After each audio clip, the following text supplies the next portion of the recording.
Hulk, মাছ পেলে বড় মাছটা আমাকে দিবি, তুই ছোট মানুষ, ছোটটা খাবি। হাল্ক অনেক বড় একটা মাছ পায়। মাছ পাওয়ার সাথে সাথে মাছটি নিয়ে পালাতে জঙ্গলের দিকে দৌড় দেয়।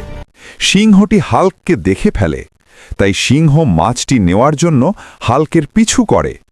সিংহ হাল্ককে হরিণ খাওয়ানোর লোভ দেখায়। হাল্ক, আমার খুব খিদা লেগেছে, মাছটা আমাকে দে, আমি তোকে হরিণ খাওয়াবো। বাহ, মাছটা তো খুব সুন্দর। ওরে বাবারে, অ্যানাকন্ডা নানা চলে এসেছে, তাড়াতাড়ি পালা।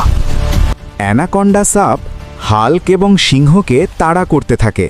হাল্ক এবং সিংহ আঁকা বাঁকা পথে দৌড়াচ্ছে।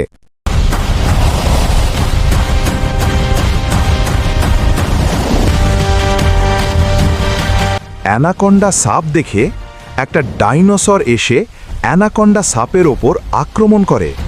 হাল্ক এবং সিংহটি এবারের মতো বেঁচে যায়। হাল্ক এবং সিংহ একটা গুহাতে এসে আশ্রয় নেয়।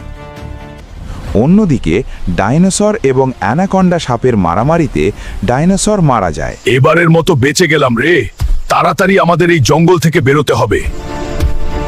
হাল্ক এবং সিংহ একটি গুহাতে লুকিয়েছিল। ঠিক তখনই অ্যানাকন্ডা সাপ সেই গুহাতে চলে আসলো। সেই ভয়ে হাল্ক এবং সিংহ প্রাণ বাঁচাতে দৌড়াতে লাগলো। বাঁচতে হলে আমাদের ওই সমুদ্রের লাফ দিতে হবে। তোমরা কি ভেবেছো আমরা মারা গেছি? যদি জানতে চাও আমাদের সাথে কি হয়েছে, তাহলে দ্বিতীয় পাঠের জন্য কমেন্ট করো।